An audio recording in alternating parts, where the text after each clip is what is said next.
This video is proudly sponsored by DigimonCard.io for all your Digimon card, deck building, deck list, card pricing, and discussion needs.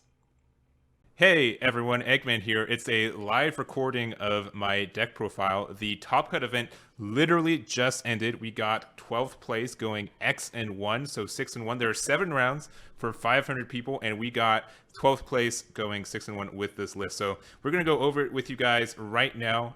Literally this on the side is like how I'm doing. I'm a little happy right now because I didn't even know if I was going to get top 32. So getting top 12 is super duper good. So we're going to go through it. We are playing, it's not Armor Rush, all right? Don't tell me this is Armor Rush, because even though if you watch my last game, there will probably, I'll upload all these matches that I played too. If you guys want to see them right now, they're going to be on my Twitch for subscribers, but I'll re-upload all 7 of my rounds, and it should be up in the future, this week. I'll say this week. That's my commitment to you guys. But we're going to go through the list. I'd say it's a little spicy. I think it worked well. And the last thing I'll say is that before we start is that I think it's really good in a best of 3 format with no mulligans. I took off a lot of like tech cards and just was like, you know what? Let's just play a bunch of cards that are good in a lot of situations, make it really hard to brick. I can confidently say we bricked 0 times today with this list. It felt great at what we were doing. And it felt really, really good. And a lot of times we just won because our opponent bricked and we could just like do things, which is part of the reason. So going through it, it's a little bit high off the ground for this, so I'll do my best. But we have our 5 eggs. We do have 4 Upamons and 1 Demi-Vmon. You could probably go down to 4 Upamons. I just didn't want, since I'm playing like a more mid-range grindy deck, I decided to put a 5th one in. If you want just 4 Upamons to make sure you see it every time, that's fine, but there we go. Next up, we got our rookies. We are running 12, or not 12, that'd be insane. We're running 14, so 4 of the expensive Vmon. So this is the jamming one from BT3. We do have 4 Vmon from EX1. So this is the, when you, as an inheritable, if you untap this once per turn, you get the memory, which is kind of nice, especially for like some other cards. It makes the reduction, like it has like a cost reduction effect, which is nice. And then we're playing 4 of the Vmon Searcher from the set. So it looks top 4 of our cards for any 2-color blue card. So it can be a Tamer card, it can be an option card, or whatever they're called here. Are there options in this card, right? There are options? Yes?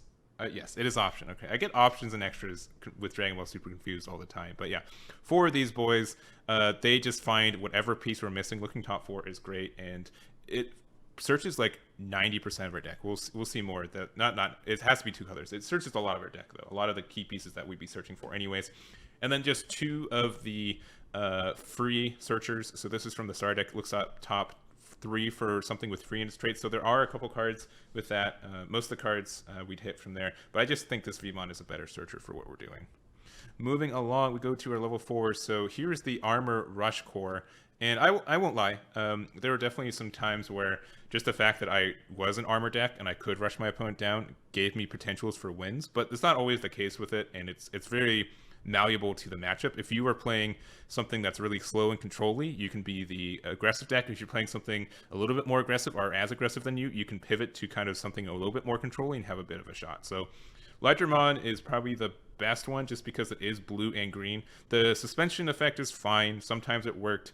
But just the fact that it's green is fantastic, as well as blue. We'll see some reasons for it, but I like the card, and it's good. It's a good armor card. I mean, Vmon's like the only armor deck because it has a lot of armor dudes. But we also have Magna Amon. So Digivolve for 3 on top of Vmon as blocker armor purge. When Digivolving, unsuspend this Digimon. It gets plus 2k DP until the end of your turn, opponent's next turn for each card with armor form in its in your trash. So in its traits in your trash. So it's really easy to get this up to like a 15k or something, and just kind of go from there. And then so for example, let's say we do something nice where you have like Vmon. Let's say you go into Lightramon, you swing in with it, and then it dies. So you have this Vmon. You can Digivolve to Magnamon for not 3 but for 2, since you get the restand already with this guy. And then you could potentially swing with it again. It's very helpful. Just getting that cost reduction is nice, and that's one of the better combos in the deck for that guy. There's a lot of other ways to unsuspend things, but that's one of the better ones. And then from there, we do have the Flamedramon, we're only running 3 of this guy. He's actually better than I kind of gave him credit for. The only thing that's bad about him is his coloring. He's red-blue, which is the least flexible for us right now. But being an 8K when swinging and being able to transfer that over can be kind of nice. There's some times, as we'll see, that we go up to level 5s and we don't do the DNA Digivolve, so it keeps the +3, and it's still helpful for doing that. And then a single Lobomon, shoutouts to Yomi for telling me to run it. It didn't really, I mean, it never like won me the game outright, but I still appreciate it being in the list there. So thank you, Yomi. From there, we have our top end, and this is where it gets a little bit different, because guess what? We have a top end. We are running 3 Shakuamons, 3 Paildramons, and a Chimeramon. So these are really, this is kind of why I call this more of a mid-range deck, because we do have level 5s, and guess what? We have level 6s too, baby. And so just the fact that we have these cards that are incredibly flexible for what they're doing. So pretty much just Lydramon and Magnadramon. If you find one of these, you can be whatever you want for either one of these.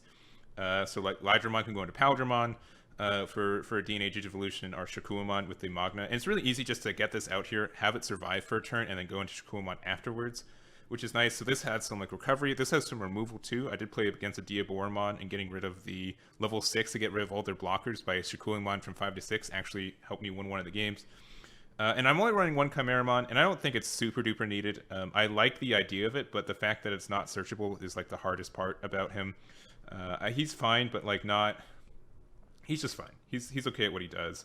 I don't think he's great though. He's great for this, but with the amount of searching and stuff, he's not needed. So. And I did, Guyfist in chat, literally up to last night, we did have a Submarine Mon in here, and it just didn't make the cut. It just didn't do enough for what it did, and it had to be a cost of 3 to Digivolve. I just didn't find it was needed, but I did try it. I didn't think it did so well, and I think that was the correct call for this deck today. So those are level 5s, which means we do have level 6s. And so we do have the Dragon mode. Let me get these. Yeah. So we have 3 of the Imperialdramon Dragon mode. This kind of wins us the game a lot of the time too. If we're able to go up to this guy and we play another Rhydramon and a Magnadramon, we're just fine. We just do Lydramon. I don't know why I call him Rhydramon, but Lydramon, he's just so good. Just being able to get both these out for free after going up your chain is good. You have to get 1 blue and 1 green. So even if you don't, so sometimes I've had things where like my stack was something like my stack was something like this with, like if I go Shakuamon and I didn't use Lydramon and I used like, for example, Flamedramon, wherever he's at. Where'd my Flamedramons go? Oh, here they are. You go into Flamedramon, if this is the stack, and go into here, Dragon mode can only play 1 blue and 1 green, so I'd have to play the Magna underneath it. I couldn't play both. But it's still fine for what it is. It just means that Lydramon is way better for going up her chain. But it also means he's like way more searchable. He's a free trait. He's multicolored. He's green, so Davis can find him. But yeah, I found these Dragon modes super handy. You can go up into 2 armor dudes. They won't have any sources, but it's still fine. And then we also are running 2 of the fighter mode. If I go into fighter mode and it sticks, I win the game. It just generates so much value for what we're doing. Even if you just have to hardcast it for 5. The removal you get to do is kind of nice. I did some like silly things too, where like I could swing with like a one of my favorite plays. I had a Shakuamon underneath the Imperialdramon. I swung, gave something minus 3k, and then I could just fighter mode Digivolve on top. And since it went from like 11k to 8k, the fighter mode actually pounced it back to hand when it normally wouldn't. So there's just some fun plays like that. You can kind of do the same thing with doing Shakuamon minus with a. That, and it's not a once per turn, so it's every time you swing with this dude. So if you do have fighter mode and you swing twice, you can give something minus 6k, and I think that's good for that. So those are all the cards. We're not going higher than that. Just the fact that these are blue and green and free trait are good. So it's great. It just helps you. Your deck is really searchable. It's easy to find the pieces you're needing, and there's a lot of flexible cards. From there, we have 3 Davis and 3 Davis and Ken. I don't think this needs much of a thing. Davis and Ken are so good, especially if you just have like a Rhydramon sitting in your raising area. This just like gets you 2 extra memory. It gets all your plays started, and then also being able to get the restand on Devolution. Like even if you had like a Rhydramon here, you swing, and you have like an XVmon, and then you go into like another Lydramon, you're able to get the restand by having this get the untap. So like just getting the untap of a card is just good. It's just really, really good. Like there's even times like I would swing with Dragon mode, and then I Digivolve into Fighter mode, and then I get the untap, and he gets 2 more swings. So that's kind of good too. What else we got? Armor texture. Honestly, one of the weaker cards in the deck. I don't think I ever played it more than one. Like I barely played this card. It was fine, but I don't think it's needed as much as it looks like it would. Like on its surface, like, oh cool, this looks really good. It helps you go through chains. But since we're more of a mid-range deck, it doesn't really do a lot, and we normally have like enough setup anyways that this isn't really needed. We're playing 1 Ice Wall, and then our last 3 cards are Blue Memory Boost. We're not playing Hammer Sparks, so maybe these are better as Hammer Sparks. I don't know, but just the fact that, I mean, like, if this insecurity, it does something, but I don't think... I think Blue Memory Boost, for what it does, is just better, especially in a no mulligans, just being able to help find more pieces in your deck, to be more consistent, to find your rookies, to keep going. I think that's just way better than Armor Texture being able to get more of the... Like, to make sure that you know, armor burst on something when sometimes it just happens anyways and you're lucky and you're fine. But that is the list for you guys. Pretty simple but very effective. I did like it. My matches for the day were 1 Ancient Greymon, 1 Yellow Hybrid, which was my loss, 1 Mirror Match, more of an Armor Rush build, 2 Massamons, a Diaboromon, and an Imperial build. So and I won all of those, and part of the reason I won is because they were bricking and couldn't consistently see their stuff, and I just never had an issue with this deck. I always felt like I had gas. So I think that's something different that has to happen for a no mulligans format compared to where we were with mulligans. And I think that is it. This is the live recording of this. I hope you guys enjoyed it. If you want me to do more of these, I guess I got to play more tournaments, right?